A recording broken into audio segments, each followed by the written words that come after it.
Front indicators and side indicators. Now, I made a mistake on the front one to put them in with craft bond. That wasn't a mistake, but the amount I put in there was, I put way too much in there. So I spent more time cleaning it out than putting it in. The side indicators, I used craft bond as well. They were on no problem. And the rear lights have been painted silver inside with Vallejo Model Air silver. We've got some clear kind of backing pieces to sit in. And then we painted the rear reflectors in X27 clear red. And they're just going to be glued in with craft bond.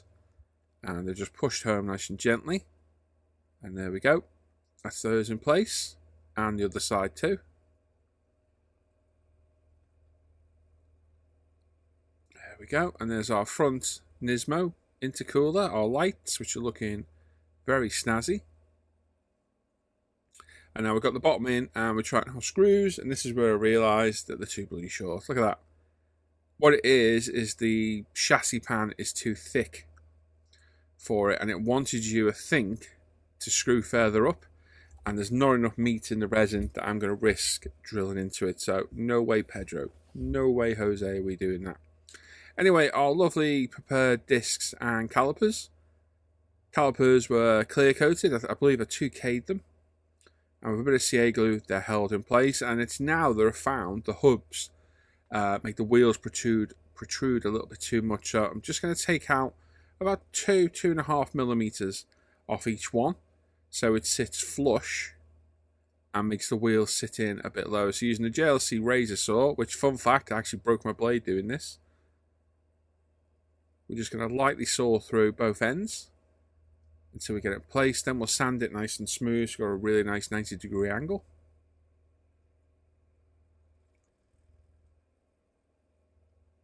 There we go. And then a test fit shows it actually slots in place well. Now again, there's screw holes here, and there's no way I am screwing that close to the top of that bonnet. There's about a centimetre of resin there, and there's no way I'm sticking a screw in there. No way at all.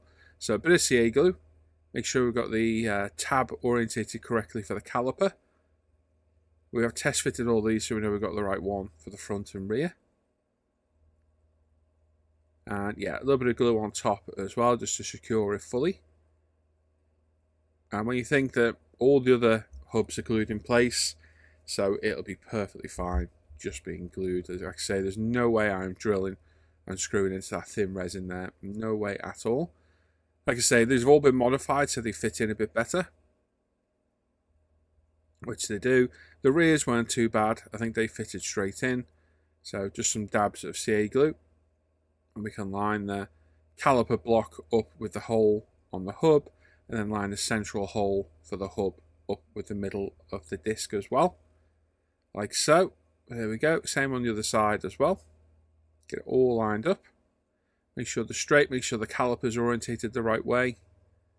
And again, these are looking brilliant. The anodized hubs look absolutely fantastic. Same on the other side as well. Yeah, very happy how that turned out. It looks really, really good. And then a quick test fit of some wheels to make sure they fit in place. Everything seems to be sitting square, and the ride height's good. The track of the wheels is spot on. Cutting those hubs made a huge difference. And there we go.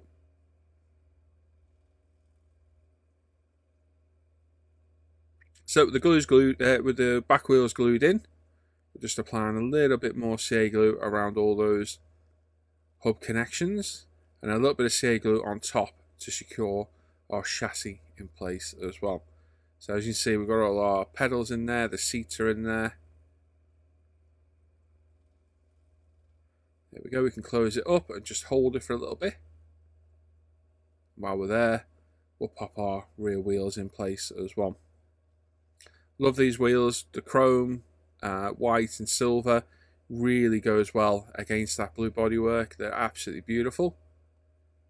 Very happy. Like I say, it's been a good kit, this one. The main issue is those hubs. Just need cutting a little bit of modification. We've got some grills to put in place, and I used a technique I've not used for a while here, which is using aqua gloss or any clear varnish that's water-based as a glue. So I pop your grill in place, little bit of aqua gloss on a brush and just touch the edge, and the capillary reaction will flow in and around the grill, and it's as good as any glue. Give it an hour or so and they'll be absolutely glued in place. It's a little bit less messy, although the craft bond is good because it's quite thick. You can see where it is sometimes, so this stuff works really well. I've not done this for quite a while. It's funny how you kind of forget about some techniques and all of a sudden they come flooding back, but it's literally a case of have a look where it needs to go. Tiny bit of aqua gloss. And then touch it, let the capillary reaction carry it around where it sits. And then grab our tweezers and just drop it in place. We've got the rear piece of bodywork section. So this has been painted from the inside. It was clear resin. It's got the Skyline kind of badge name on it.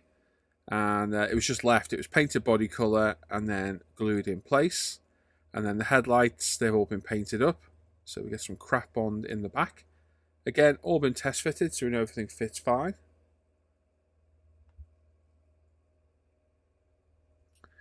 Probably a little bit too much dynamite there, Butch. But we'll spread it out a little bit. There we go. The beauty of the craft bond is if it does splurge out, you can just wipe it off with a moist cotton bud. And even if you leave it to dry, it just kind of balls up and rolls off. So it's a good glue. It's a very good glue for model making.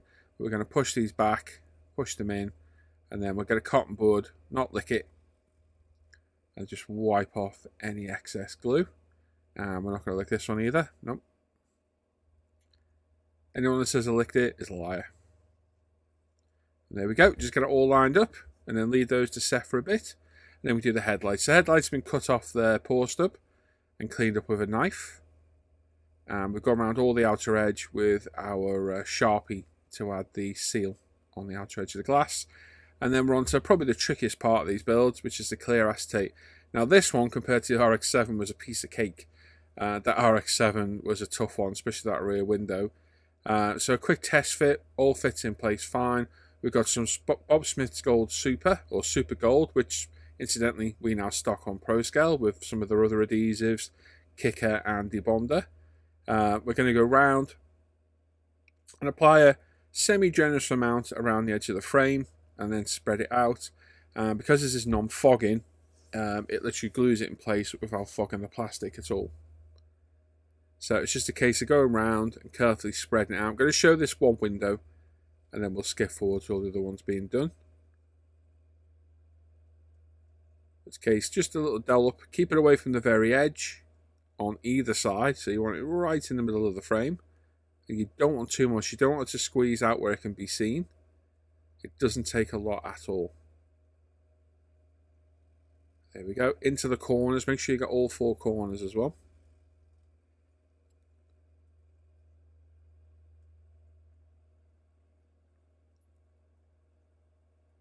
There we go.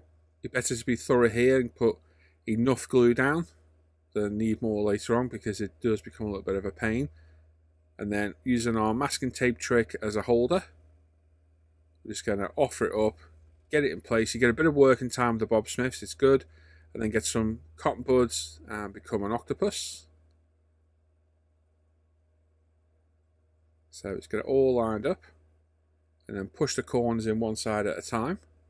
Then use a nice clean cotton bud, burnish the edges down until it's all glued in place. And like I say, quite simple on this one. You do have to become a little bit of an octopus holding everything. You need multiple fingers and hands. I find holding the bottom two corners down whilst using the other hand to burnish the edges down often works best. Like I say, not a very complex window shape on this one, so quite straightforward to do really. But just keep working at it. The Bob Smith does take a little bit longer, the gold, to grab, just because of the nature of what it is. It's a non-fogging, slow-drying CA glue. So it does give you a bit of time to work it and move it around, but once it grabs, it tends to grab it really well. Like I say, definitely nowhere near as complex as that rear screen on the RX-7. And there we go. There's the front screen down. Same on the side windows and the back one. Just get enough glue in there to glue it in place. And then place it in and burnish it down with the cotton buds again. And the side windows, we had to put the mirrors on first on these. I wanted to make sure that the glass were fit, so I put the mirrors in place. and then test fitted the glass, and it seems to fit okay, so we can then commit to glue and get those glued in place, and the same on the other side. Masking tape trick is a great little tip of mine. Just fold over some masking tape to make a little handle on the clear parts, and it saves you having to handle the back and just gives you something to move things around on. And there we go. There's all our glass in, and then the very satisfying part of peeling off the acetate. So nice and slow. Get a sharp scalpel blade just under the edge, and then grab your tweezers and just ease it off gently. And I would recommend after doing this that you let the car sit for a good few hours and let all that glue dry, so that when you're wiping it down with a cloth, you don't inadvertently spread any CA glue around on your bodywork. Window wipers, these have all been pre-made and painted, as we did in an earlier part. So a little dab of CA glue, and they're held in place. They're a bit tricky. I used to hate building them. I actually hate gluing them in place now. They're just a bit of a pain in the butt to get in there. So just a bit of perseverance and patience and a bit of care. You can get them all lined up and in place where you want them. Like I say, it can take a couple of goes of CA glue to get it in. Once the CA glue grabs it, it tends to hold it quite well. So there we go. That's those in place as well. And then we've got the smallest window washer jets, which I've never done on a car before. These things are minuscule. So a little tiny dab of Tamiya Craft Bond in the hole at the back of the bonnet, and just drop them in place and push them in. Definitely some of the smallest resin parts I've put on a model kit before. Quite nervous that they didn't ping off. Thankfully they didn't. But it's a case of get them in the hole, push them down, and let the Craft Bond grab a hold of them. There we go.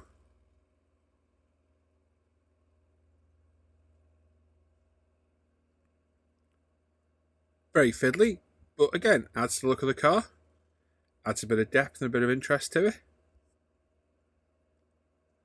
There we go. That's looking really good. Those white wheels against that blue.